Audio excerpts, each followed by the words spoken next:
ओम शांति। पवित्रता के पथ पर चलने वाले आप सभी पवित्र आत्माओं को, जिन्होंने पवित्रता की दृढ़ प्रतिज्ञा की है, जो पवित्र इष्ट देव देवियां हैं,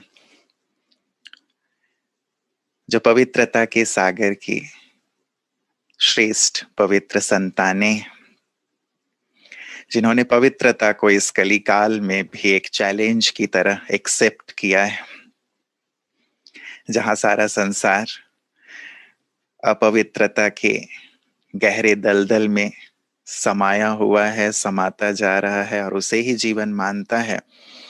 वहां से अपने आप को कमल पुष्प के समान उठाकर एक आदर्श प्रस्तुत करने वाले सभी महान श्रेष्ठ पवित्र आत्माओं का आज के सुंदर तृतीय सत्र में हार्दिक अभिनंदन है, स्वागत है। देश विदेश से आप सभी जुड़े हुए हैं। हमारा परिवार जो पवित्रता की खुशबू है उसे सारे संसार में फैला रहा है आप सबके माध्यम से, और बाबा हम सब पवित्र आत्माओं को देख करके इसीलिए बारंबार प्रसन्न होते होंगे और अपने आशीष की बरसात हम सब पर करते होंगे, जिसे हम सब अनुभव करते हैं, महसूस करते हैं। जैसा मैंने कहा कि हम सबको ज्ञान है कि द्वापर और कलयुग से ज्यादातर हमारी अपनी देहभान जिसने इस अपवित्रता को जन्म दिया, तो संस्कार तो कहीं ना कहीं बहुत गहराई तक आत्मा के अंदर समाई हुई है। हमने नूतन पथ ज्ञान के आधार पर अपनाया, प्रतिज्ञा करके आगे बढ़ रहे हैं। फिर भी इस धारणा में कहीं ना कहीं जो तकलीफें, समस्याएं, बाधाएं आती हैं, उन पर आज सुंदर प्रकाश आदरणीय भ्राता जी से लेंगे। शास्त्रों में बहुत ही प्रसिद्ध सी कथा है। विश्वामित्र गहन साधना में, इतनी गहन साधना में कि तीनों लोक हिलने लगे। कहते हैं इंद्र जी को भी अपने सिंहासन का खतरा पैदा हो गया। ऐसी साधना तो हम सब ब्राह्मण करते हैं। मेनका को भेजा गया और मेनका ने धीरे धीरे धीरे उनकी साधना में खलल डाला, साधना भंग हुई। ये एक कथा आती है। तो ऐसा एक साधक, ऐसा एक संत जिसने सारे संसार को छोड़ दिया,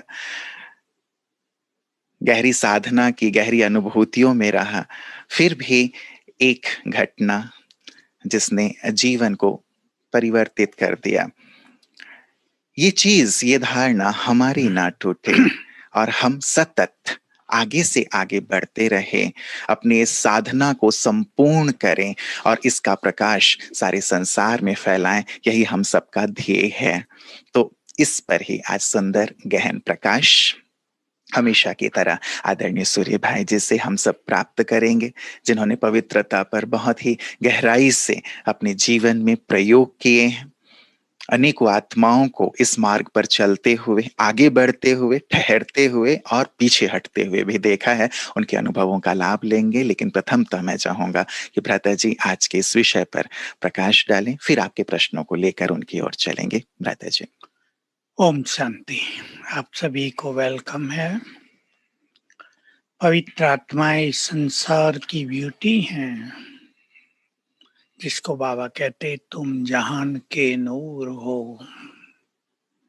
हम जानते हैं प्योरिटी ही सबसे बड़ी पर्सनालिटी, रॉयल्टी, हमारी प्रोस्पेरिटी है। बहुत बड़ा सुख है इसमें, परम आनंद है इसमें। लेकिन तब जब हम इसको बहुत नेचुरल बना पाए, इसके लिए योग के सब्जेक्ट में हमने अवश्य चर्चा की होगी। आत्मिक स्वरूप में स्थित होना, आत्मिक दृष्टि को बढ़ाना, अपने श्रेष्ठ स्वमान को बढ़ाना, पांचों स्वरूपों का अभ्यास करना और शिव बाबा से पवित्र वाइब्रेशंस लेना, शक्तियों के वाइब्रेशंस लेना, ये सब चीजें प्योरिटी के लिए बहुत आवश्यक है। अगर ये नहीं है तो हमारी प्योरिटी हमारे लिए एक पावर नहीं बनती। एक छोटा सा बल्ब है जिसकी लाइट यहाँ तक फैलेगी, हमें अपनी लाइट संसार तक फैलानी है, तो प्योरिटी को लाइट हाउस जैसा, पवित्रता के सूर्य जैसे हम बन जाएं, ताकि ये प्रकाश संसार की अनेक आत्माओं का कल्याण करे। बाबा के महावाक्य सबने सुने हैं, रिपीट कर देता हूँ। पवित्रता सुख शांति की जननी है। बाबा ने बहुत अच्छी बात कही। अगर तुम्हें दुखों की फीलिंग होती है तो यह पवित्रता कहीं ना कहीं छुपी हुई है। सुख शांति पवित्रता आनंद आत्मिक प्रेम, ये सब पवित्रता से पैदा होते हैं। पवित्रता की गहरी परिभाषाएं जो बाबा ने दी हैं उस पे जरा ध्यान दें। जब से मैंने सुनी, और एक ही बार सुनाई है व्यक्त बाबा ने, मुझे याद है तब से, पवित्रता का अर्थ केवल ब्रह्मचर्य तक नहीं, पवित्रता का अर्थ केवल व्यर्थ संकल्पों से मुक्त हो जाना ही नहीं। देखिए, व्यर्थ से मुक्त होना बहुत बड़ी चीज है, लेकिन इसको भी बाबा संपूर्ण पवित्रता नहीं कह रहे हैं। जब तुम आत्माएं साधारण संकल्पों से भी ऊपर हो जाते हो, साधारण संकल्प माना रोज छोटे मोटे संकल्प, तेरे मेरे के संकल्प, व्यर्थ ईर्षा द्वेष के संकल्प, और श्रेष्ठ स्वमान में स्थित हो जाते हो, तब तुम्हारे अंदर आती है संपूर्ण प्योरिटी। तो काम के साथ क्रोध लोभ मोह अहंकार, इन चारों पर भी पूरा ध्यान देना है।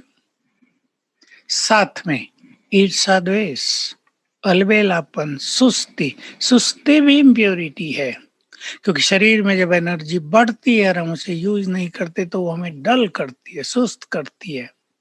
केयरलेसनेस भी इम्प्योरिटी है। तो हम अपने जीवन का एक महान लक्ष्य बनाएंगे, हमें संपूर्ण प्योरिटी पर पहुंचना अवश्य है, और संपूर्ण पवित्र आत्माएं संसार में पूर्णिमा के चंद्रमा की तरह चमकेंगी। वे इष्ट देव देवियां बन जाएंगे जिनके आगे संसार नमन करेगा। तो बहुत बड़ी स्थिति है, बहुत बड़ी प्राप्ति है। प्योरिटी के बल से हम सत्य धर्म की स्थापना करते हैं। हमारी प्योरिटी का बल इस संसार के लिए फाउंडेशन है। जैसे मकान का फाउंडेशन डाला जाता है, हमारी प्योरिटी जब शुभ भावनाओं का रूप लेती है तो इससे संसार को सहारा मिलता है। तो हम अपने को चेक करेंगे, कहीं क्रोध की अग्नि, इरिटेशन हमारी प्योरिटी की शक्ति को नष्ट तो नहीं कर रहा है। कहीं लोभ, बहुत इच्छाएं, बहुत धनवान बनने की इच्छा, हालांकि दुनिया में तो ये इच्छा, ये कंपटीशन बहुत ज्यादा है, लेकिन हमारे पास कंपटीशन होना चाहिए ईश्वरीय खजानों में रिचेस्ट बनने का। ये धन तो विनाशी है, एक दिन सबका साथ छोड़ जाएगा। जिस दिन भी कुछ हो गया, हम भी चले गए तो सब गया। तो सभी लोभ पर भी ध्यान दें, खाने पीने का लोभ, बहुत सारी चीजें इकट्ठी करने का लोभ, बहुत ज्यादा मान सम्मान प्राप्त करने का लोभ, इनसे भी बचेंगे। क्योंकि जब हम पवित्र बन जाते हैं तो हमें स्वयं का स्वमान इतना सुंदर अनुभव कराता है कि मान उसकी भेंट में छोटी चीज लगती है। लोग मान देते हैं, कोई स्वार्थवश देता है, किसी का मान थोड़े समय के लिए होता है, कल बदल जाता है। और मान को पाना ये हमारा लक्ष्य भी नहीं है। मान के पीछे भागने वाले पवित्र आत्माएं नहीं होते, पवित्र आत्माओं के पीछे मान भागता है। संसार पवित्र आत्माओं को सम्मान देने के लिए इंतजार करेगा। बाबा ने कहा जैसे देवियों के मंदिर आपके देशों में तो कहीं कहीं होंगे, हमारे देश में जहां तहां देवियों के मंदिरों का दरवाजा खुलने की भक्त इंतजार करते हैं और खुलते जय जयकार होती है। पवित्र आत्माओं को सम्मान देने के लिए लोग इंतजार करेंगे। महो जब हम बहुत पवित्र बन जाते हैं तो आत्मिक दृष्टि हो जाती है। मोह ममत्व आसक्तियां सब धीरे धीरे पीछे छूटती हैं। कर्मेंद्रियों के रसों से हम ऊपर उठने लगते हैं। बहुत बड़ी चीज है। कई धर्मों में तो केवल कर्मेंद्रिय जीत बनना ही सबसे बड़ी प्राप्ति है, लेकिन हम तो उससे भी आगे पुरुषार्थ करते हैं। कर्मेंद्रियां जीत बनना, कर्मेंद्रियों की चंचलता, कर्मेंद्रियों में उत्तेजना, कर्मेंद्रियों का बाहर के रसों की ओर आकर्षण, इन सब से मुक्त होना संपूर्ण प्योरिटी है। बाबा ने तो अपने महावाक्यों में कह दिया, आपने सुना है, जब तुम्हारी कर्मेंद्रियां शीतल हो जाएं तो समझो तुम सतो स्थिति तक पहुंच गए। अभी सतो प्रधान बाकी है। तो कुछ आत्माओं की ये स्थिति आ चुकी है। अहंकार, पवित्र आत्माएं अभिमानी नहीं होती, घमंड उन्हें नहीं होता, वो तो नम्रचित शीतल हो जाती हैं। तो हमें इस पे ध्यान देना है। अभिमान तो नहीं बढ़ रहा है। किसी भी तरह का अहंकार, घमंड एक बड़ा शब्द है। ये व्यक्ति बड़ा घमंडी है, टेढ़े मुंह बात करता है, सदा सीधे मुंह बात ही नहीं करता, कैसे चलता है, अहंकार झलकता है। इससे भी हमें दूर होना है, मुक्त होना है। प्योरिटी जहां बहुत आगे बढ़ती है, आत्मा में संतुष्टता आने लगती है। संतुष्ट आत्मा, तृप्त आत्मा हम बन जाते हैं। जो आत्मा के सातों गुण हैं, उनमें से कई चीजें प्योरिटी से ही रिलेटेड हैं, वो सब बढ़ने लगती हैं। आत्मा की सातों एनर्जी, सातों सुंदर संस्कार विकसित होते हैं, डेवलप होते हैं, तो आत्मा का तेज बढ़ता है। हमारे चारों ओर ऑरा बढ़ता है, आभा मंडल बढ़ता है, ये दूर दूर तक फैलता है। और हम में से कुछ आत्माओं का ये ऑरा सारे संसार तक भी जाता है।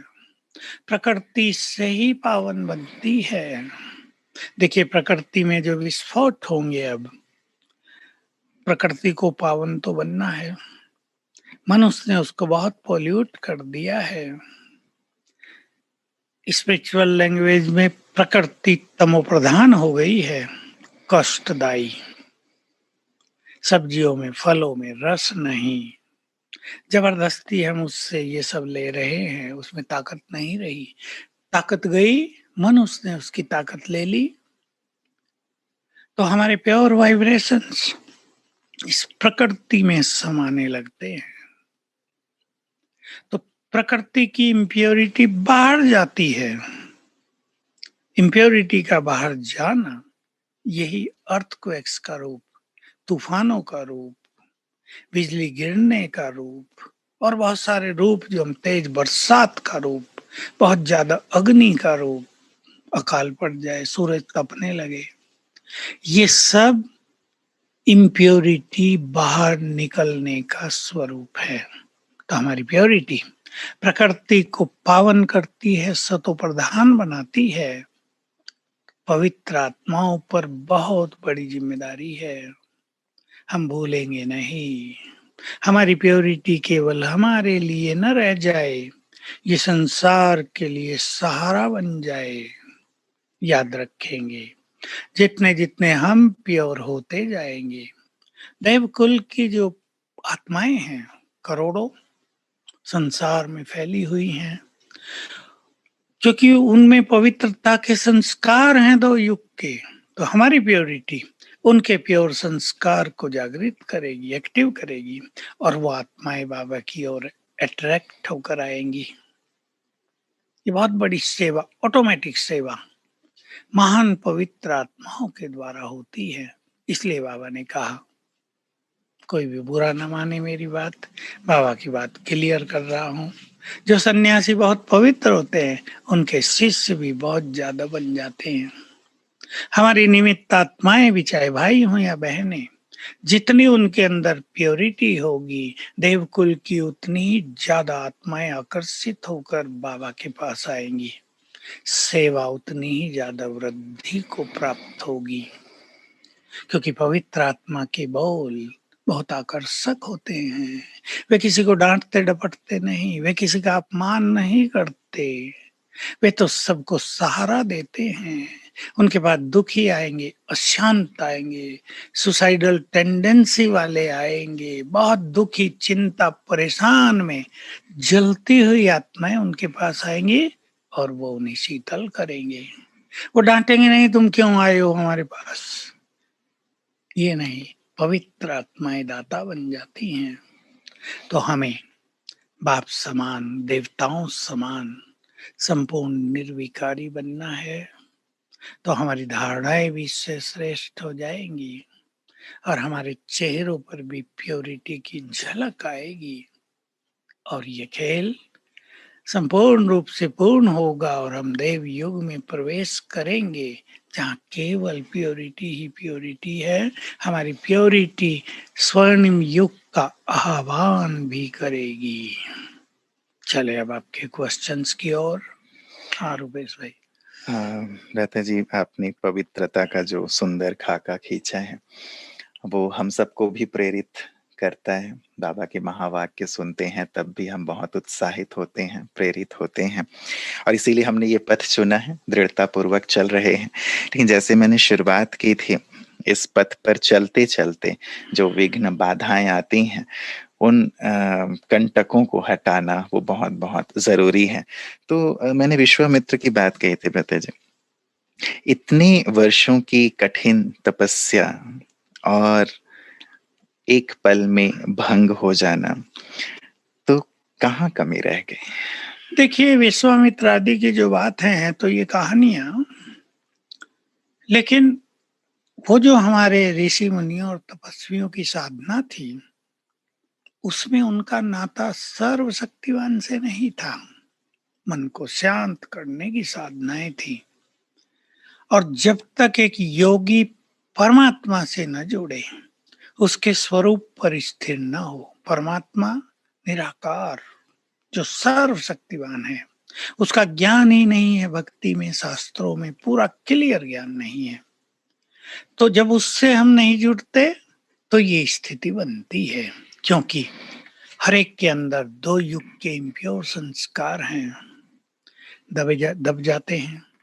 जब हम प्योरिटी की प्रतिज्ञा करते हैं, जब हम इस श्रेष्ठ पथ पर चलते हैं, तो बहुत सारे हमारे विकार दब जाते हैं, लेकिन दबी हुई चीज कभी ना कभी फिर इमर्ज हो जाती है। अब कलयुग की हवा तेज चल रही है, विकारों की हवा, काम की अग्नि में तो संसार जलता जा रहा है। मैं सोचा करता था 25-30 साल पहले कि अगर इस सृष्टि का विनाश एटम बम्स के द्वारा न भी हो, तो काम अग्नि में जलकर ये संसार स्वतः ही भस्म हो जाएगा। अब तो बहुत बढ़ गया है, काम ही जीवन है, लोगों ने ये मान लिया है। दो ही चीजें बढ़ गई, मनी इज एवरीथिंग और काम वासना ही जीवन है। इसके पीछे लोग पागल हुए जा रहे हैं, छोटे ही नहीं बड़े भी। तो हम सभी ध्यान दें, अपने योग अभ्यास को बढ़ाएं, अपने 5 स्वरूपों के अभ्यास को बढ़ाएं। जो 5 अभ्यास मैंने शुरू में बताए, आत्मिक स्थिति, आत्मिक दृष्टि, स्वमान, 5 स्वरूप और योग, तब हम इन विषय विकारों को जीतेंगे। क्योंकि हम देखते आए, जैसे रुपेश भाई ने कहा, मैंने सब खेल देखा, अच्छे अच्छे महारथी, बड़ी बड़ी सेवा करने वाले, दुनिया को चैलेंज करने वाले छोड़ गए। छोड़ने का कारण तो वो कुछ भी बताते हैं, संशय आ गया, संशय वंशय कुछ नहीं होता, इम्प्योरिटी आ गई। एक्चुअली संशय कहीं आता ही नहीं। जिसने भगवान को देखा हो 10 बार, उसको आते हुए देखा, उनको संशय नहीं आता, आती है इम्प्योरिटी। कितने कुमार, लाखों लाखों बाबा को छोड़ के चले गए, 10 साल सेवा की, प्रतिज्ञाएं की, खून से लिख के दिया इस पद से हटेंगे नहीं, हट गए। क्यों? काम विकार को नष्ट करने के लिए ज्ञान और योग नहीं किया। ज्ञान का भी बल चाहिए। देखो सवेरे सवेरे इस टाइम हमें मुरली का सुख मिलता है, ये सुख भी प्योर बनाता है। सुंदर बातें मिलती हैं बाबा की, उसकी दृष्टि मिलती है, विचार महान बनते हैं, प्योरिटी जागृत होती है। अमृत वेला। तो अगर हम योग अभ्यास अच्छा करेंगे तो ये परिस्थिति हमारे पास नहीं आएगी। नहीं तो मैं तो कह सकता हूं कि अगर 10 लाख 12 लाख ब्राह्मण इस समय हैं तो 12 लाख ही चले गए हैं और वो फिर से आएंगे, लेकिन सब कुछ गंवा के आएंगे। इसलिए प्रतिज्ञा के साथ योग तपस्या परम आवश्यक है, तो कहीं भी इम्प्योरिटी हमें टच नहीं करेगी।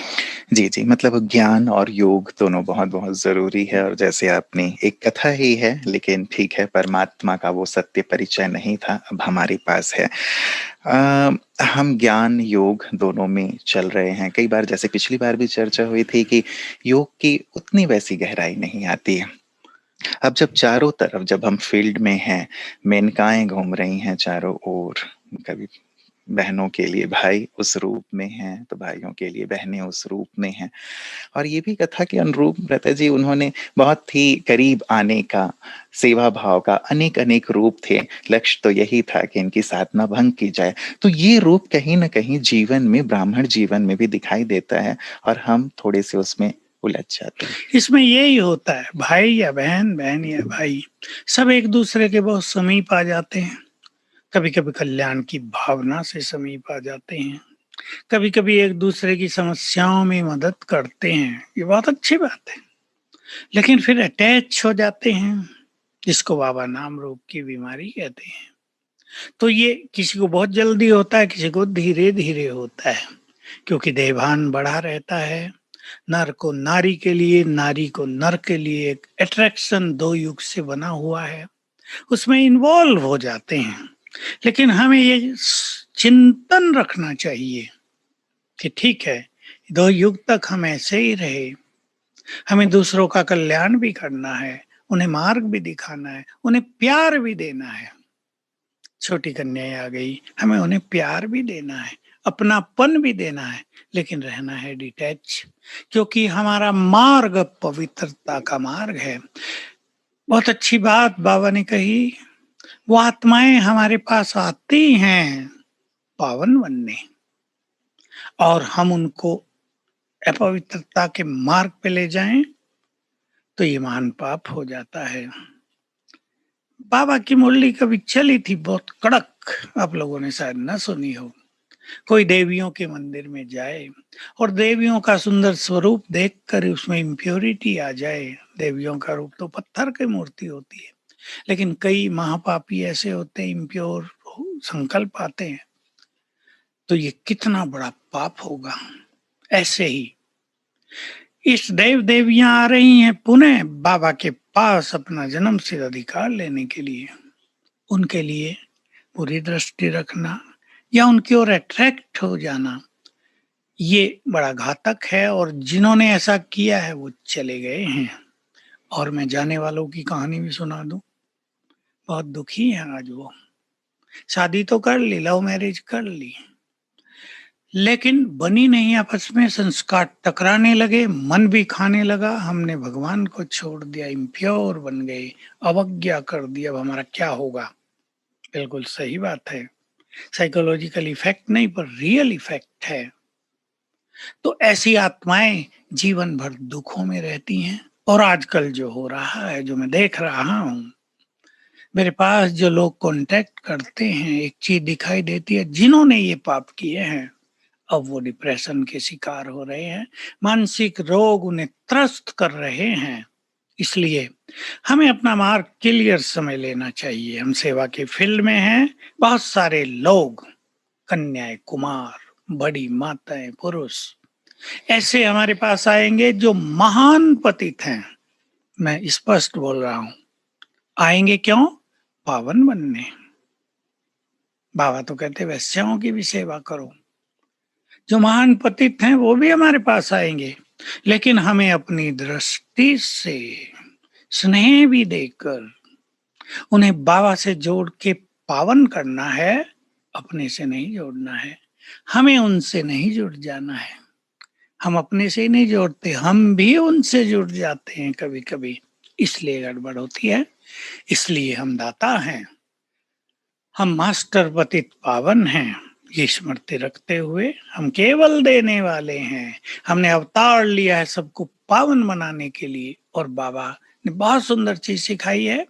जैसे मैं अवतार लेता हूं तो कलयुग का कोई भी इफेक्ट मुझ पे नहीं होता, क्योंकि मुझे स्मृति है कि मैं सबका कल्याण करने, सबको पावन करने, सभी को शांति देने आया हूं। हम भी ये संकल्प करें, मैंने अवतार लिया है संसार को पावन बनाने के लिए। इसलिए संसार की इम्प्योरिटी, किसी मनुष्य की इम्प्योरिटी मुझ पे कोई प्रभाव नहीं डाल सकते। मुझे तो सबको पावन करके वापस अपने धाम चले जाना है। जी, जी। आपकी ये सुंदर जो बाबा के कहे हुए महावाक्य है सुनकर बड़ी प्रेरणा आती है और बल हमेशा भरता है प्रत्यय जी। और अच्छा लगा आपने जो पतित हैं उनके लिए भी महान शब्द यूज़ किया, महान पतित मतलब वो भी उनके अंदर भी महानता के बीज हैं। एक बात रहता है जी, बहुत प्रैक्टिकल सी लगती है। आपने कहा वो आएँगे, छोटे भी आएँगे, सब आएँगे, हमें उनकी पालना करना है, उनके साथ रहना है। तो उनके साथ रहते-रहते उनका प्रभाव वो तो आ ही जाता है। कई बार एक कैसी रेखा खींची जाए, वो कैसे समझ में आए, यहाँ तक, इससे आगे नहीं, क्योंकि इससे आगे तो वो शायद गलत हो सकता है। तो ये जो एक बहुत बारीक सी रेखा है, मुझे लगता है उसका स्पष्ट होना बहुत ज़रूरी है।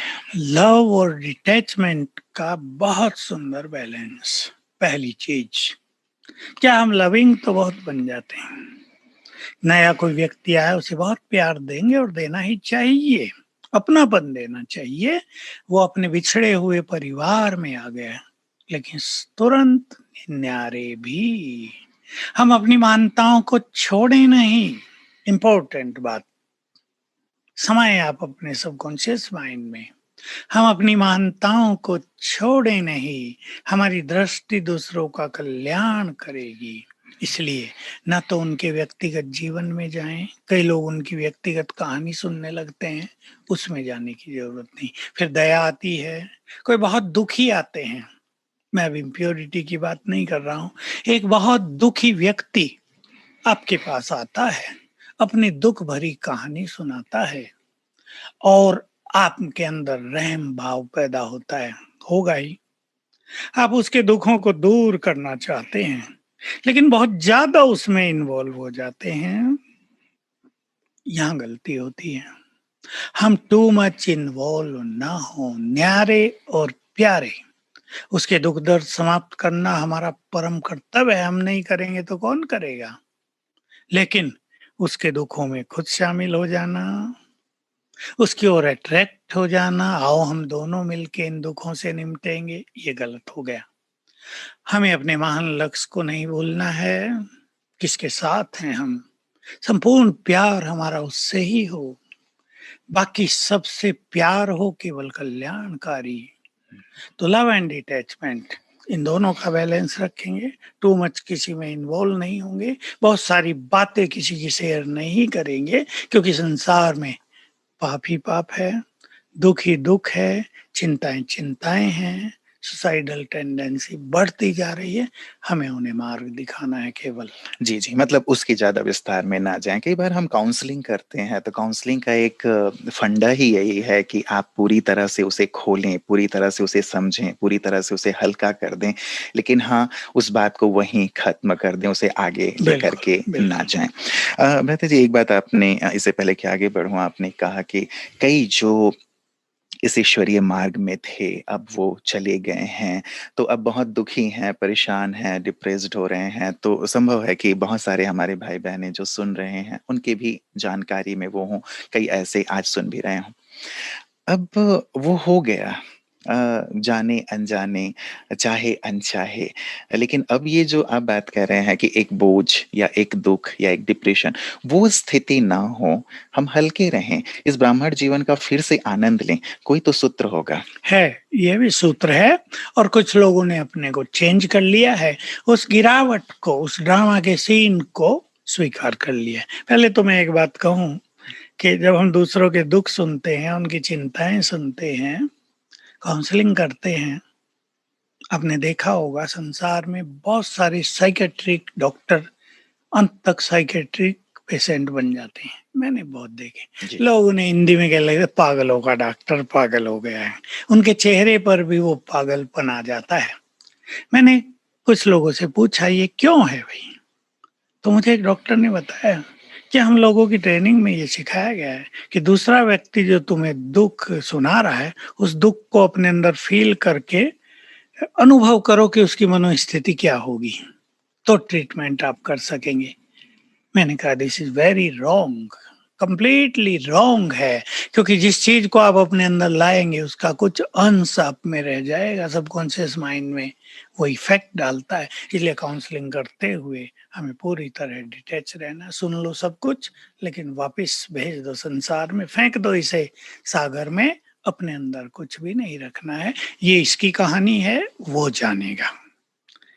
रही बात ये जो चले गए थे और पश्चाताप करते हैं, ऐसे बहुत सारे लोग हैं जो चले गए लेकिन फिर से आ गए और फिर आगे बढ़ने लगे, सेवाओं में लगने लगे।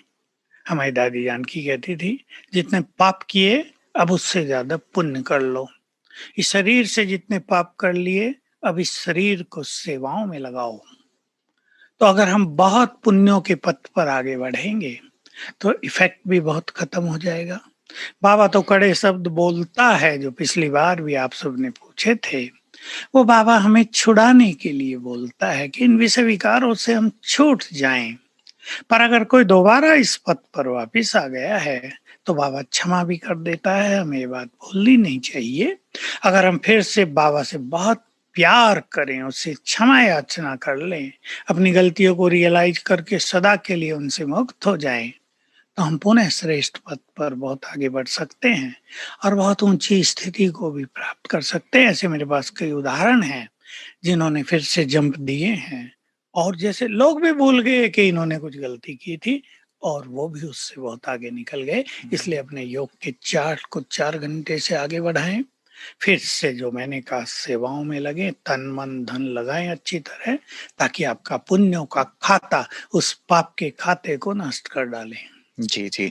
मतलब हम पूरी शक्ति झोंक दें, पूरे बीसों नाखूनों का ज़ोर लगा दें, फिर से शिखर पर पहुँचने के लिए। रेस से हम बाहर नहीं हुए हैं, 1-2 मुक्का खा लिया कोई बात नहीं, अब हम फिर से उठ के लड़ना शुरू कर दें और अपोनेंट को हरा दें तो बड़ी अच्छी बात होगी।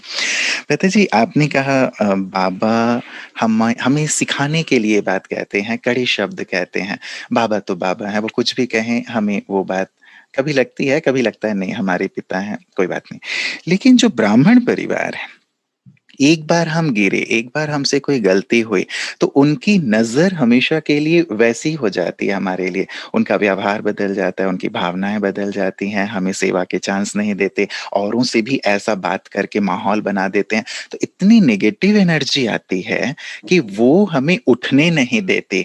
तो यहाँ हम क्या करें और ब्राह्मण परिवार को क्या करना चाहिए? क्या ये रिस्पॉन्सिबिलिटी दी गई है कि हाँ, उसके बारे में ऐसा सोचें? एक्चुअली दोनों तरफ से हमें चेंज करना पड़ेगा। हमारी बहनें भी तो बहुत प्यार देती हैं, जो आता है कोई बात नहीं, लेकिन और जो आने वाले हैं उनका भी ये परम कर्तव्य है कि जो व्यक्ति फिर से आ गया उसको फिर से मदद करें, लिफ्ट दें। उसकी ग्लानि करना, उसके लिए वैसी दृष्टि रखना एब्सोल्युटली रॉन्ग, और ये अपनी कमजोरी है। दूसरा व्यक्ति फिर से पावन बन के आगे बढ़ रहा है, लेकिन हमने उसके लिए बुरी दृष्टि रखी, ये बुरी दृष्टि होगी ना। ये तो ऐसे ही है, देखा बाबा को छोड़ दिया था, बहुत डिससर्विस कर दी, इनके कारण ये हो गया था, वो हो गया था। तो एक बड़ी कमजोरी हमारे अंदर रह गई कि ना हमारी आत्मिक दृष्टि रही, न ड्रामा का ज्ञान हमें रहा, न हमारी शुभ भावनाएं रही, न हम दूसरे को मदद करने वाले बने। तो वो व्यक्ति आगे बढ़ जाएगा, हम पीछे हट जाएंगे। इस गुह्य रहस्य को जानते हुए हमें पास्ट को भुलाकर जो व्यक्ति आगे बढ़ने चाहता है उसको आगे बढ़ने में मदद करनी चाहिए। बाबा ने पीछे मुरली में अभी अभी अव्यक्त मुरली में 1 मास पहले बहुत अच्छी बात कही। एक व्यक्ति गिर रहा है, क्या आप उसे लात मार कर और गिरा दोगे, धक्का दे दोगे, या उसे गिरते हुए को संभाल लोगे? संभालने वाले ही महान हैं, गिराने वाले कभी महान नहीं होते। एक ये चीज ध्यान रखनी है। दूसरा, वो व्यक्ति जो आए हैं उन्हें अब थोड़ी एक्सपेक्टेशंस भी खत्म करनी चाहिए कि लोग हमें अप्रिशिएट करेंगे। ठीक है, जो हो गया हो गया। अब अच्छे स्वमान में, अच्छी स्थिति में अगर वो मग्न अवस्था में आ जाएं तो उनके वाइब्रेशंस, उनके चेहरे की खुशी, फिर से आ गए ना भगवान के पास, चेहरे की खुशी, शांति, उनके वाइब्रेशंस दूसरों पर भी अच्छा प्रभाव डालेंगे और दूसरे भी ये जरूर बोलेंगे कोई बात नहीं, जो हो गया उसे भूल जाओ, अब आगे बढ़ो। लेकिन हमारी स्थिति खराब रही। मैंने देखा एक व्यक्ति जिसने शादी की थी, अहंकार था उसमें बहुत, किससे सीधे मुंह बात नहीं करता था। अब भी कभी मिलता है तो वो अहंकार उसमें दिखाई देता है। हाँ, ये चीज मैंने बनाई थी 25 साल पहले चले गए और याद रखते हैं। तो अगर ऐसा अहंकार रहता है तो ऐसे व्यक्ति के प्रति लोगों की अच्छी दृष्टि नहीं रहती। अपने को बदलना है, फिर से प्यार देना और लेना है और अपनी इन बुराइयों को त्याग करना है, तो दूसरे लोगों का व्यवहार भी सद्व्यवहार रहेगा। जी, जी। आपने जब ये सुनाया तो मुझे एक छोटी-सी कहानी याद आ रही थी भ्राता जी, कि एक वैश्या थी और एक जहाँ वो रहती थी उसके ठीक सामने एक संत की कुटिया भी थी। तो वैश्या ये सोचती थी कि संत का जीवन कितना सुंदर है, कितना पवित्र है, कितना ईश्वर के ध्यान में लगे रहते हैं, मैं भी ध्यान में लगी रहूँ। और संत ये सोचा करता था कैसा अधम जीवन है, कैसे गंदे काम करती है, छी ये तो नर्क में जाएगी, ये है वो। संत का चिंतन ऐसा और इसका चिंतन कितना शुद्ध। जब वो ऊपर गए तो यमराज जी ने कहा कि वैश्या स्वर्ग में जाएगी और ये संत नरक में जाएगा। कहा कि मैंने तो साधना की इतनी। कहा साधना वो तो आप खुद जानते हैं कि आपका चिंतन कैसा था, राइट? तो हम अपने चिंतन को जरूर शुद्ध रखें, सात्विक रखें, औरों को आगे बढ़ाने वाला रखें, क्योंकि हमें तो स्वर्ग में जाना है ना, नरक में तो नहीं जाना है। बेहतर जी, एक आपकी इजाजत हो तो एक व्यक्तिगत प्रश्न पूछना चाहूंगा। क्या आपके जीवन में कोई मेनका आई? नहीं आए, शुरू में बहुत आए, और ये सब जो बातें कही मैंने अनुभवों से कही। किसी की ओर हम भी ज्यादा बढ़े, लेकिन हमें जल्दी रियलाइज हो गया this is not our life, और फिर हम जल्दी डिटैच हो गए क्योंकि बाबा की पालना में थे और बाबा के अच्छे अच्छे ज्ञान की पॉइंट्स थे और योग अभ्यास बहुत अच्छा था, तो जल्दी ऐसी चीजों का डीप रियलाइजेशन हुआ और हम मुक्त हो गए। जी। कई बार ये होता है बेहतर जी, हम तो मुक्त रहते हैं, लेकिन चूंकि हमारा ऑरा इतना सुंदर होता है, हमारा व्यक्तित्व इतना अच्छा होता है, हमारा बोलना इतना अच्छा होता है कि लोग हमारी ओर आकर्षित होते हैं, हमसे जुड़े रहना चाहते हैं, हमारे समीप रहना चाहते हैं, हमसे बात करना चाहते हैं। और कहीं ना कहीं हमें भी फील होता है कि ये चीज हमें आगे भी बढ़ाना है, लेकिन फील भी होता है कि कहीं ना कहीं नेगेटिविटी है। ऐसे होता है, हमारे साथ भी होता है। आपने व्यक्तिगत बात की, कई लोग हमें ऐसे व्हाट्सएप मैसेज करते हैं, हम जानते नहीं वो कौन है, उनका चेहरा भी उसमें नहीं आता, फोटो भी नहीं डालते, लेकिन बात ऐसे करते हैं, हमें तुम भूल न जाना, हम तुम्हें बहुत प्यार करते हैं, हम तुम्हारे बिना जी नहीं सकेंगे। मैं हंसता हूँ कि जिसके बिना नहीं जीना है उसको तो लिख नहीं रहे। मैंने कहा भाई मेरे बिना तो तुम पहले भी जीते थे और अब भी जियोगे। मैं कांटेक्ट ही नहीं करता, कम्युनिकेट ही नहीं करता। तो ऐसी चीजें होती अवश्य हैं, सबके साथ होती हैं। और हम पहले भी चर्चा कर चुके कि हमारी प्योरिटी में बहुत आकर्षण होता है, जी। लेकिन हमारा लक्ष्य कुछ और है, इसलिए हम उस ओर नहीं जाते। आपने ये बात अपने यंग एज की कही या अभी की कही कि लोग मैसेज करते हैं? नहीं, मैसेज तो अभी कर रहे हैं। यंग एज जब हमारी थी तब तो ये मैसेज वैसे थे ही नहीं, फोन तो ही नहीं थे मतलब दुनिया जो में। एक बात है ब्रता जी, कोई एक वृद्ध ज्ञानी मुझसे साझा कर रहे थे कि मुझे अब तक इस विषय को लेकर परेशानी होती है, तो क्या हम ये मान के चलें कि जो बाबा कहते हैं कि माया अंत तक तुम्हारा पीछा करेगी, तो हम पीछा करवाने के लिए अब सतर्क चाहे रहने की। कोई व्यक्ति 80 साल का हो, जी। इम्प्योरिटी तो आत्मा में है ना, हम्म। शरीर में तो उसका स्वरूप दिखाई देता है केवल। जी। तो अगर हमारी साधनाएं अच्छी नहीं है तो वो इम्प्योरिटी बनी रहती है, इच्छाएं भी बनी रहती हैं।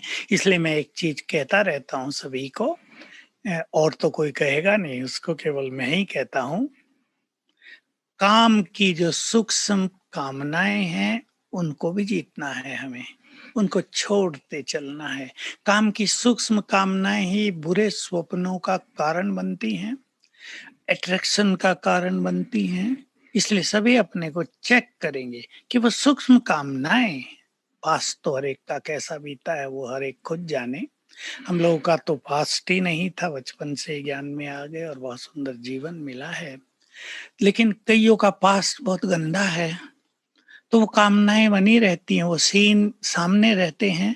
उन सब को, सीन्स को डिलीट करना स्वमान से, 5 स्वरूपों के अभ्यास से, और कामनाओं को छोड़ना ज्ञान के बल से, ये प्योरिटी के पथ पर आगे बढ़ने के लिए परम आवश्यक है। जी, जी।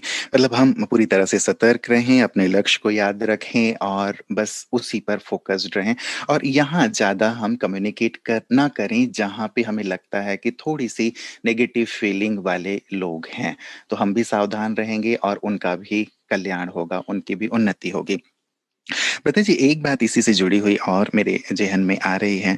कई बार एक चाहे वो साधक है, कुमार हैं, कुमारियाँ हैं, मन में ये आता है कि बार-बार जो चीज़ इतनी खींच रही है, अपनी ओर आकर्षित कर रही है, तो क्यों ना एक बार उस चीज़ को देख लिया जाए, समझ लिया जाए, ताकि उधर हमारा फिर ध्यान ही ना जाए। एकदम जो जीवन क्या कहें कि उथल-पुथल वाली जो स्थिति हो रही है वो, तो एक बार यदि देख लिया जाए, टेस्ट कर लिया जाए तो। साइकोलॉजिस्ट तो यही कहेंगे, पर एक बार टेस्ट करने के बाद बार बार टेस्ट करना ही होगा, क्योंकि वासनाएं भी एक ऐसी चीज हैं जो आत्मा को जल्दी नहीं छोड़ती। देवान बढ़ जाता है, उसमें रस आने लगता है। इसलिए जिनको पवित्रता का मार्ग अपनाना है उनको ये संकल्प भी सदा के लिए छोड़ देना चाहिए। जिसको टेस्ट करके सारा संसार दुखों में जा रहा है, जिसके कारण ये संसार नर्क बन गया है, जिसके कारण आज अनेक समस्याएं हो रही हैं। देखो हर देश में रेप के केस कितने हो रहे हैं, वो भी तो यही है। हुँ, जेल में पड़े हैं, परिवार बदनाम हो रहे हैं, दुखों का अंत नहीं है। इसलिए ये संकल्प भी यहीं छोड़कर पवित्रता के पथ को स्वेच्छा से चुन लेना चाहिए। जी, जी। और जो एक अंदर उथल-पुथल या आकर्षण है उसको वो फिर। योग बल से ही हम उसको ठीक कर सकते हैं। मैं बार बार ये बात रिपीट करूंगा, क्योंकि बाबा ने भी रिपीट की है। अपने 5 स्वरूपों की साधना पर विशेष ध्यान दें। जी। कुछ लोग ये भी कहते हैं ब्रह्मा बाबा भी तो गृहस्थ में गए, उन्होंने भी सब कुछ देखा, अनुभव किया। कई ऐसे संत भी हैं जो गृहस्थी थे, उन्होंने भी तो विवाह किया था, तो और विवाहित होकर के भी फिर एक पवित्र जीवन जिया था। तो जैसे बाबा ने एक जीवन जिया, संत भी एक जीवन जीते हैं, क्या वैसा नहीं जिया जा सकता? वैसा जी कर देखेंगे तो ये संगम का खेल तब तक पूरा हो जाएगा। इसलिए जब जाग गए हैं तब से सवेरा हो गया है, जीवन में लाइट आ गई है, अब अंधकार में जाने की जरूरत नहीं है। ब्रह्मा बाबा ने जब गृहस्थ जीवन जिया तब उन्हें ज्ञान थोड़ा ही था। संतों ने भी जब गृहस्थ जीवन जिया तब उनके पास ज्ञान थोड़ा ही था। संत वो बाद में बने, संत बने ही तब जब पवित्र हो गए। अगर आप ये सोचेंगे हम 10 साल गृहस्थ का सुख भोग आए फिर हम योगी बन जाएंगे, तो शायद आपका भाग्य कभी नहीं जग पाएगा। इसलिए ये सोचना भी गलत है। हमें तो ब्रह्मचारी बनना है। ब्रह्मा जब से बाबा बने तब से उनका जीवन कैसा था? उससे पहले तो ज्ञान योग से वो दूर थे ना। अब हम ज्ञान योग से दूर नहीं, हमें ज्ञान है, इसलिए उससे हम दूर क्यों जाएं? जी, जी, जी। प्रथा जी, धारणाओं की आज बात हो रही है, तो एक बात आई है कि भोजन का इसमें क्या रोल रहता है हमारे ब्रह्मचर्य की धारणा में? कई लोग कई प्रकार की बात कहते हैं कि आप कच्चा भोजन कीजिए, कुछ आधा पका भोजन कीजिए, कहीं हल्का भोजन कीजिए। यज्ञ का यदि हम अपना सिस्टम देखें तो हम लोग तो संपूर्ण रूप से जो भी भोजन है, ब्रह्म भोजन के रूप से आनंद लेते हैं। तो वास्तविकता क्या है? हमारा भोजन तो स्वादिष्ट भी होता है, कच्चा भी नहीं होता। सलाद लोग ज़रूर खाते हैं, अपने-अपने अनुसार खाते हैं। देखिए मेडिकल साइंस, मैं समझता हूँ इस बात पे ज़्यादा विचार नहीं करती एलोपैथी मेडिकल साइंस, कि हर एक का देह का सिस्टम अलग-अलग है। सलाद आप खा रहे हैं, कइयों को फ़ायदा कर देगा, कइयों को नुकसान। एक चीज़ कइयों के लिए बड़ी यूज़फुल है, जो बिल्कुल अच्छी है, वही चीज़ दूसरों के लिए बड़ी नुकसानदायक है। खीरा, खीरा आप जानते होंगे, कुकुम्बर, बहुतों के लिए तो अमृत तुल्य है, लेकिन बहुतों के लिए गैसिक है। भिंडी कइयों को फ़ायदा करती है, कइयों को नुकसान।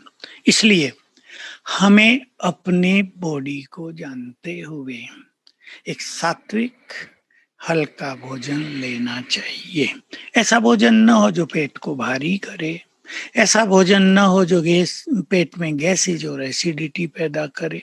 भाई इतना ध्यान रखेंगे, रात को बहुत देर से नहीं खाएंगे, 8 बजे तक अधिक से अधिक। बहुत लोग तो जब सूरज उदय हुआ है, जब सनरेज पड़ रही है, तब भोजन खा लेते हैं। और अगर आप दिन में 2 बार भोजन करते हैं तो ये बहुत अच्छा होगा। देखिए, आत्मा की इम्प्योरिटी पूरे शरीर में भी फैल गई है। कलयुग के अंत में आत्मा भी इम्प्योर तो शरीर भी पूरी तरह इम्प्योर है। कर्मेंद्रियों में इम्प्योरिटी का फुल फोर्स है। हमारा भोजन पूरे शरीर में जाता है।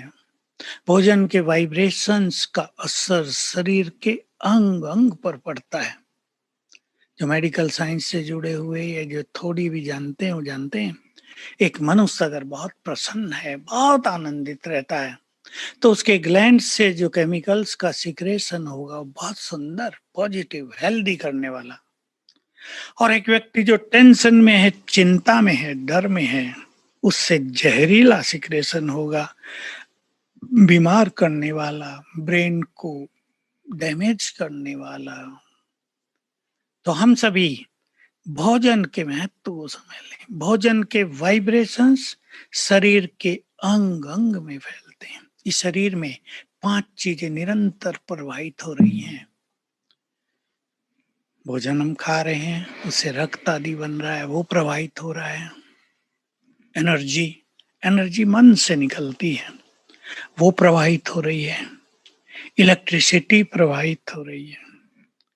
पानी भी प्रवाहित हो रहा है। सारे शरीर में पानी भी तो बहुत है, और हवा, गैसेज, ये 5 चीजें इस शरीर में निरंतर प्रवाहित हो रही हैं। ये फैक्ट्री है ना शरीर, बहुत सुंदर। ये पांचों चीजें इसको चला रहे हैं। देखो, खून बन रहा है, दूध बन रहा है शरीर में, कितना वंडरफुल है। संसार का कोई साइंटिस्ट खून बनाने की फैक्ट्री नहीं बना सकता। कोई बड़े बड़े इंजीनियर दूध बनाने की फैक्ट्री नहीं बना सकते। और मनुष्य के शरीर में खून बनता है, दूध बनता है। तो अन्न हम जैसा खाते हैं, केवल अन्न पौष्टिक हो, अन्न शाकाहारी हो, ये तो ठीक है, लेकिन अन्न में वाइब्रेशंस कैसे हों, उसका पूरा इफेक्ट देह पर आएगा, माइंड पर आएगा, ब्रेन पर आएगा, हार्ट पर आएगा, किडनी पर आएगा, लीवर पर आएगा, पैनक्रियाज पर आएगा। इसलिए भोजन को बहुत अच्छे वाइब्रेशंस में बनाना, जो योग युक्त बना सकते हैं योग युक्त बनाएं, बाबा का आह्वान करके बनाएं। मैं परम पवित्र आत्मा हूँ, बाबा मेरे साथ है, इसको एंजॉय करते भोजन बनाएं। सुंदर गीत बजा लें, क्लास चला लें, उस गुड ग्रेट वाइब्रेशंस में भोजन बनाएं, तो वो भोजन प्योरिटी में बहुत मदद करेगा, सहज हो जाएगा। पवित्र भोजन खाने से आत्मा बहुत पवित्र बनती है, शरीर पवित्र बनता है। क्योंकि शरीर अगर इम्प्योर है तो उसका इफेक्ट भी आत्मा पर पड़ेगा। इसलिए भोजन से शरीर और मन दोनों पर असर पड़ता है। इसलिए सात्विक भोजन परम आवश्यक। जी, जी। और इसीलिए मधुबन का भोजन बिल्कुल शुद्ध प्रसाद की तरह है, जो भी बनता है वो हमें बहुत ही प्यार से ग्रहण करके अपनी पवित्रता को आगे बढ़ाते चलना है। पता जी बाहर लेकिन संसार में हैं तो कई बार ब्रह्मचर्य की धारणा तो हो रही है, प्रश्न है, लेकिन परिवार की खुशी के लिए कभी-कभी प्याज, लहसुन खाना पड़ता है, तो क्या इसका ब्रह्मचर्य की धारणा पर कोई प्रभाव पड़ेगा? देखिए, प्याज लहसुन को बाबा ने क्यों मना किया है? इनको हिंदी में आयुर्वेद में कहते हैं काम उत्तेजक हैं ये। सेक्सुअल फीलिंग्स को स्टिमुलेट कर देते हैं, उत्तेजना पैदा करते हैं। इसलिए बाबा ने इसको छुड़ाया। वैसे तो आयुर्वेद में इनको बड़ी मेडिसिन माना जाता है। ठीक है, वैसे तो आपकी स्थिति अगर बहुत अच्छी होगी, आपके वाइब्रेशंस बहुत अच्छे होंगे, तो लोग आपकी धारणाओं का सम्मान करेंगे और आपको कभी भी लहसुन प्याज करने के लिए खाने के लिए विवश नहीं करेंगे। ये भी कोई कह सकता है कि भाई हम तो सबकी कंपनी में रहते हैं, फ्रेंड्स होते हैं, उनको खुश करने के लिए कभी सिगरेट भी पीनी पड़ती है, कभी थोड़ी ड्रिंक भी ले लेनी पड़ती है, क्योंकि नहीं तो नाराज हो जाएंगे। अब उनको खुश करना है या अपनी स्थिति को खुश करना है, सोच लेना है। फिर भी मैं आपको रिलैक्स करना चाहता हूँ, मैं आपको टेंस नहीं करूंगा। ये आपकी अपनी मान्यताएं, धारणाएं हैं। अगर आपने मास में 2 मास में 1 बार लहसुन प्याज खा लिया, उसके बाद थोड़ा अच्छा योग कर लेना 1 घंटा एक्स्ट्रा। अगर आपको ऐसा लगता ही है कि उसके बिना परिवार वाले खुश नहीं होते, लहसुन प्याज की खुशबू उन्हें ज़्यादा प्रसन्न करती है, तो ठीक है, आप कर सकते हैं। परंतु अगर आप में ताकत है, आप अपने नियमों में दृढ़ हैं, तो दृढ़ता में बहुत बड़ी शक्ति है। हिंदी में कहावत है, नियम बहुत बलवान होते हैं, जो आत्मा को बल देते हैं। निश्चित रूप से हमारे अच्छे नियमों को लोग एप्रिशिएट करते हैं, और अगर आप खाते रहेंगे तो लोग कहेंगे ढीले ढाले हैं, ठीक है, चलेगा। मतलब मुख में अच्छा-अच्छा कहेंगे लेकिन पीछे ये कहेंगे कि बिल्कुल, देखो, कहते ये हैं कि हम ये करते हैं लेकिन मतलब दोनों बातों में वो फ़ायदा दोनों ले में लेते बिल्कुल, हैं। बिल्कुल।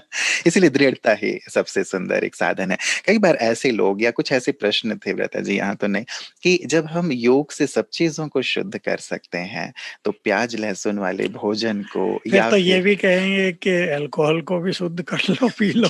कि मैं परम पवित्र आत्मा हूँ इस एक्चुअली ये जो तामसिक चीजें हैं, ये हमारे वाइब्रेशंस को स्वीकार करती ही नहीं। उनमें हमारे वाइब्रेशन जाएंगे नहीं, गंदगी है ना उनमें, तो रिफ्लेक्ट हो जाएंगे, वो जैसे रिपल्सन हो जाएगा। इसलिए इन चीजों को, लेकिन मैंने कहा जैसे आप परिवार वाले और कहीं शादियों में चले गए, पार्टियों में चले गए कभी कभी, और वहाँ भोजन ही लहसुन प्याज का बना है, और आपको कोई मार्जिन नहीं है कि आप अलग कर सकें, तो थोड़ा बहुत ले लेना चाहिए, और फिर अच्छा अभ्यास भी कर लेना चाहिए। मैं परम पवित्र आत्मा हूँ, ये भी कर लेना चाहिए, तो आप तो पर उससे ठीक इफेक्ट हो भी नहीं जाएगा। आएगा। जी, जी, शास्त्रों में से आपद धर्म कहा गया हाँ, है कि कभी ऐसी स्थिति हो जाती है, आपको लेना पड़ता है, लेकिन ऐसी स्थिति हो तो इसे फिर आप अपने जीवन में या अपनी दिनचर्या में शामिल कतई ना करें, क्योंकि नियम, नियम हैं।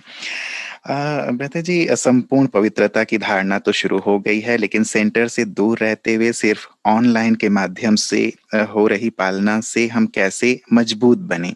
खास करके जबकि आसपास की जो हमारी आत्माएँ हैं, वो सभी ज्ञान में नहीं हैं, कैसे हौसला हमारा बना रहे?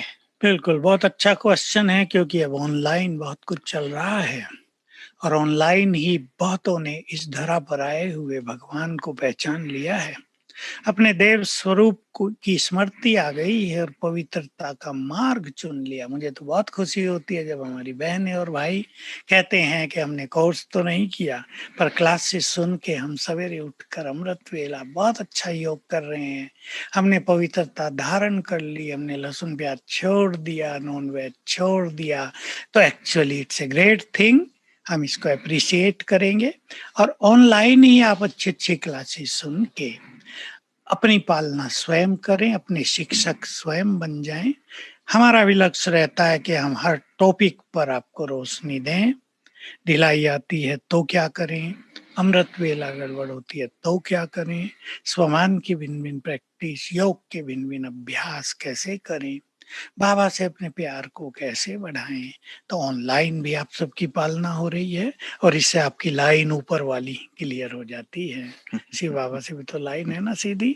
ऑनलाइन से यदि ऑलमाइटी से हमारी लाइन क्लियर हो जाए तो ऑनलाइन भी हमारे लिए वरदान बनकर आया है। जी, जी, जी। तो ये सुंदर है कि उनको एक सुंदर ज्ञान मिल गया है, अब इस पथ पर आगे बढ़ते चलें। कई बार भ्राता जी एक प्रश्न था, ये यहाँ अभी नहीं आया है कि मान लीजिए हमें पवित्रता की धारणा में सहयोग नहीं मिल पा रहा है।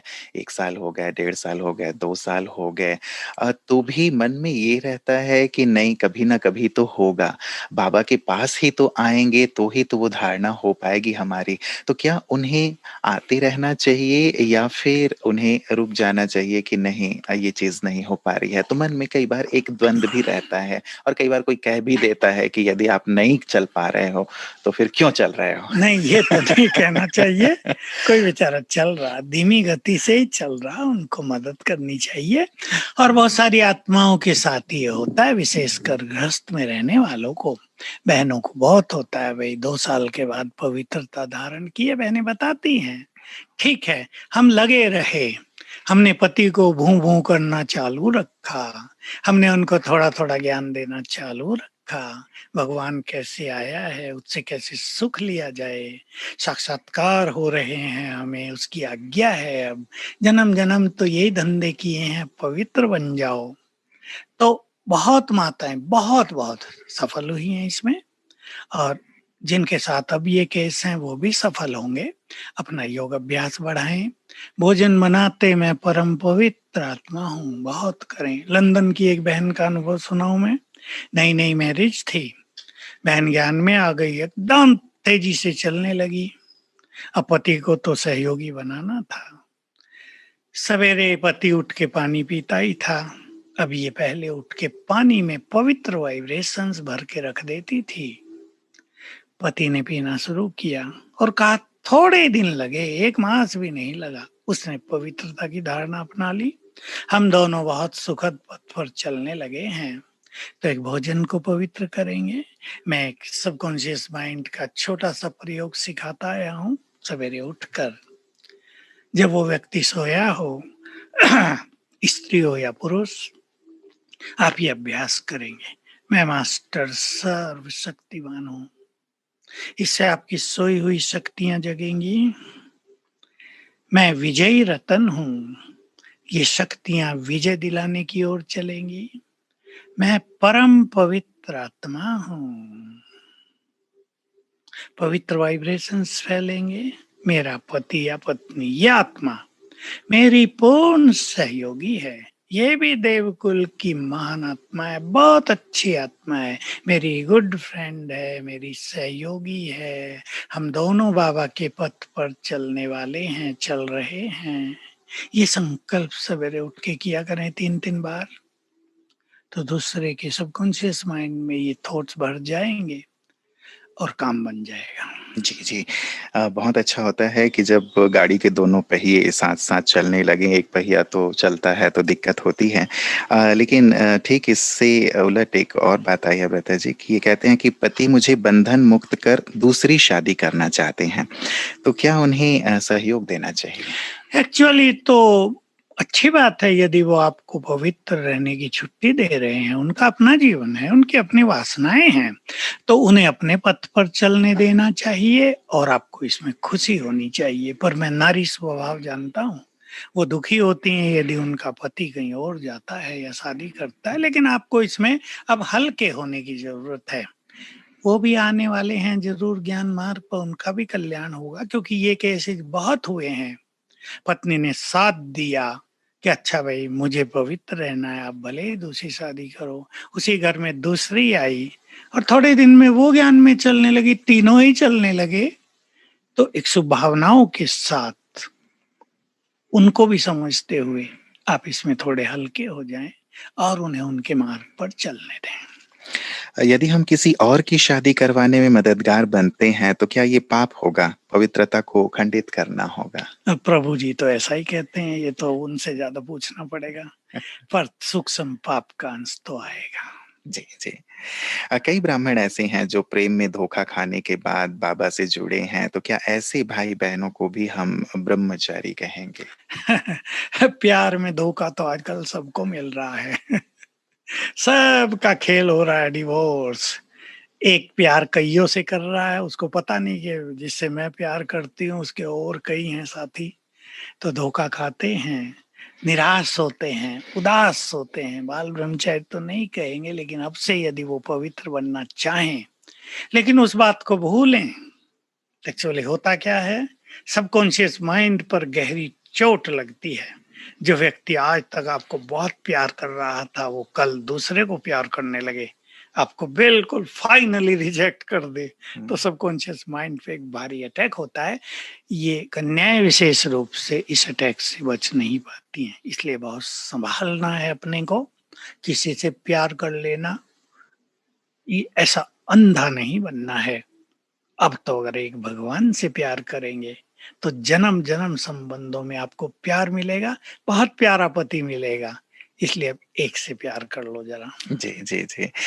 भ्राता जी, एक और प्रश्न है कि जब हम इस ब्रह्मचर्य के मार्ग पर चल रहे हैं, तो क्या कोई भटकती हुई आत्मा जिसको स्थूल शरीर नहीं मिला है या किसी के तंत्र मंत्र के प्रयोग से हमारे स्वप्न में या अर्धचेतन अवस्था में ही कोई हमारी इस पवित्रता में विघ्न डाल सकता है? और कई बार ऐसा सुनने में भी आता है कि कोई ऐसी इविल स्पिरिट किसी के साथ ऐसे शारीरिक रूप से बिल्कुल, संबंध ये बनाती गंदे है। समाचार आते हैं हमारे पास भी, क्योंकि ये जो बॉडीलेस सोल्स हैं, इनमें से कई महाविकारी रहे हैं, अति पापी।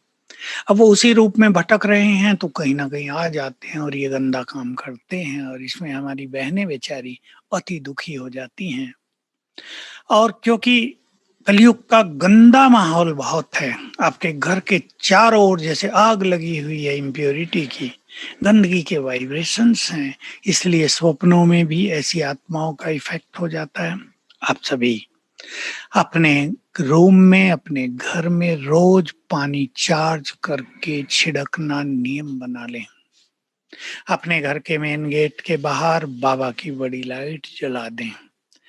अगर संभव हो अपने घर के ऊपर झंडा भी लगा दें। आपके देशों में कितना पॉसिबल है ये आप देखना, पर झंडा भी बहुत सुरक्षा करता है। और जैसे हम मच्छरों से बचने के लिए मॉस्किटो कर्टेन लगा लेते हैं ना, मच्छरदानी, ऐसे ही सोने से पहले 21 बार अभ्यास करना, मैं मास्टर सर्वशक्तिमान हूँ। और जैसे मेरे बेड और चारों ओर एक पावरफुल ऑरा बन गया। अपने घर के चारों ओर भी पावरफुल ऑरा बना सकते हैं आप, दिन में भी, रात को, सवेरे, कभी भी 21 बार संकल्प करके। तो इन आत्माओं के दूषित कर्म से भी सब बचे रह सकेंगे। थोड़ा इस पे बहुत ध्यान देना है, क्योंकि ये केस हैं तो रेयरली, पर आते रहते हैं। जी, जी। अंततः भ्राता जी, मैं एक प्रश्न लेना चाहूँगा, क्योंकि जहाँ से हमने शुरुआत की थी, जीवन इतना सुंदर है, धारणा इतनी सुंदर है, लेकिन फिर भी ये सारी चीज़ें हमारे पास आती रहती हैं, चाहे वो सूक्ष्म हैं या स्थूल हैं, कभी बाहर से, कभी अंदर से। आपने अपने जीवन में क्या नियम बनाए और हम कौन से ऐसे 3 या 5 ठोस नियम बना लें, जिससे कि विश्वामित्र वाली स्थिति हमारी ना हो, चाहे कैसी भी मेनका हो, कैसी भी परिस्थिति बिल्कुल, में हो? मैंने तो 1970 में अपने जीवन को 10 नियमों में बाँधा था और उनकी बहुत मदद मिली। बाँधना ज़रूरी है ताकि हम बाहर निकल सकें, क्योंकि जन्म-जन्म के इम्प्योर संस्कार हैं, चाहे मैं हूँ, चाहे आप हो, कोई भी पवित्र तो यहाँ आए नहीं। इस जन्म के हम पवित्र हो सकते हैं, लेकिन जन्म-जन्म की इम्प्योरिटी तो हमारा पीछा कर रही है ना। इसलिए अपने जीवन को कुछ नियमों में बाँधो। पहला नियम हो सकता है जो मैंने बनाया था, एक बार जिस पथ पर कदम रख दिया, पीछे मुड़कर नहीं देखेंगे।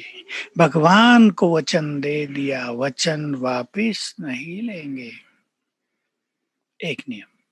दूसरा नियम आपका हो सकता है, पवित्रता की प्रतिज्ञा कर ली तो अब इसको संपूर्ण बनाकर ही रहेंगे। यही हमारी मंजिल है। अब वो हमारी मंजिल नहीं है। कलयुग में हम कुछ भी देखते हैं, कलयुग में कुछ भी हो रहा है, कलयुग के आकर्षण भी हैं, लेकिन अपने को बचाते चलेंगे। This is not my path, this is my path, रोज रिमाइंड कराएंगे। ऐसे 5 नियम बना लो, रोज अमृत वेले उठकर पवित्रता का बल, ईश्वरीय एनर्जी अपने अंदर भरेंगे और मुरली से भी वही भरेंगे। भोजन बनाते और खाते हुए योग युक्त रहने का बहुत अच्छा अभ्यास करेंगे। बाबा का आह्वान करेंगे 5 बार रोज, भिन्न भिन्न अभ्यास, क्योंकि भिन्न भिन्न अभ्यासों के बिना हम प्योरिटी में स्ट्रोंग नहीं बनते। और भी आप अपने को नियम चुन सकते हैं, ये मैंने अपने बताए, लेकिन आप अपने ढंग से अपनी सिचुएशंस को देखते हुए अपने 5 नियम अवश्य बना लें। जी, जी, जी, जी। बहुत-बहुत शुक्रिया भ्राता जी, क्योंकि ये सचमुच बहुत ही हमारे लिए, जीवन के लिए बहुत उपयोगी हैं, क्योंकि ये सूक्ष्म बातें और इन्हें अपने जीवन में लाना, धारणाओं में लाना हमें भी मदद करेगा कि हम बचते हुए इन सब चीज़ों से, क्योंकि माया का आकर्षण तो बहुत ज़्यादा है, वो तो तैयार बैठी है कि कब ये मेरे आगोश में आए। अब हमें ही बहुत ही सँभल-सँभल करके चलना है और मंज़िल तक पहुँचना है। तो सभी की ओर से धन्यवाद देते हुए भ्राता जी, मैं चाहूँगा कि अंत में जो आपने कहा कि सुंदर बाबा का आह्वान करते हुए हम अपनी पवित्रता को संपूर्ण बनाएँ, वही एक सुंदर अभ्यास हम सबको कराएँ। चलें हम सभी बाप दादा का आह्वान करें और उनसे संपूर्ण पवित्र भाव का वरदान लें। ये काम रोज करना है। ले चले बुद्धि को परम धाम। विजुअलाइज करें ऑलमाइटी ज्ञान सूर्य को